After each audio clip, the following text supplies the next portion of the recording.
Monday Mailbox Mayhem. Okay, maybe not mayhem, but hey, we got 2 envelopes coming in. These ones are both very recent mail-outs. By the way, when it comes to mail-outs, I just want to say I just sent out another 33 just now. I wrote over the weekend. I think that puts me up to something like 82 that I've written just in the month of June to send out. So hopefully going to have a whole lot rolling in here over the next few weeks. But what I've started doing now is on all of my return envelopes, I am now putting the initials of the person I send to. So show you right up there. See that AH right above my return address. The reason I did that was, a couple weeks ago, I had a random unsealed empty envelope come back to me with a Cincinnati postmark on it. It's like, great. I don't know who this is. I think it might have been Tim McGee, former Bengals wide receiver, but I have no way of knowing that for certain. So at least with this, if I ever get one back that's totally empty, unsealed, whatever, I at least know basically who it probably came from. I can match the initials up. I can match the postmark up. Anyways, let's go ahead and open these on up. So first one, as we said, has the initials AH on it. Postmark from Houston, Texas. I'm going to go ahead and call it right now. This is going to be former Astros manager, Art Howe.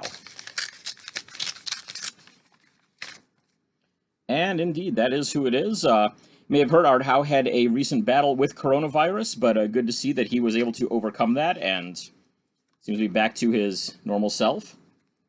Got him on those 4 cards right there. 89 tops traded, 91 tops, 92 tops, and this is the 1991 Mother's Cookies set as well. Picked that one up at a garage sale there. It was not quite a complete set, but pretty close, but had Howe in it, a couple others I've been able to mail out over time, so really good to be able to get those. Now this one we have the initials of JM, postmark of Brockton, Massachusetts. Pretty sure this one is going to be former Red Sox manager Joe Morgan. Looks like he may have written a short note back as well. We'll find out here. Indeed, he did. Looks like even more than just a short note. This is a very, very lengthy note. So,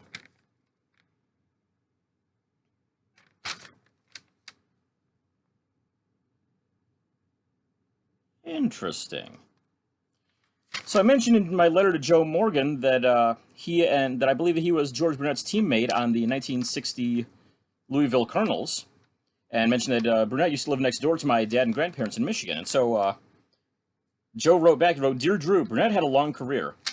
He forged his birthday so he could sign a baseball contract. At the time, he was only 15 years old. He pitched professionally for 27 years and is the all-time strikeout king in the minors.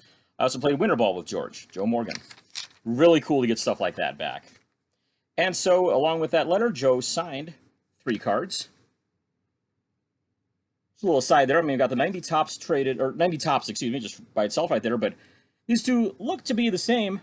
If you flip them over, got the American version down on the bottom and the Canadian version on top. It was the first year, I believe, that may have been the second year, but either way, it was one of the few times where Topps did the Canadian version as just Topps Canadian rather than with the O-Pee-Chee logo on it.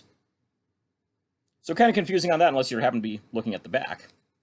But hey, there we go. So 2 big successes in the mail today. A couple of former managers from the late 80s to early 90s, era that I grew up first starting to watch. And so hey, once again, if you want to find out how to write to these guys, get them to sign some cards, all that fun stuff, go and check out sportscardforum.com. They'll give you all the info.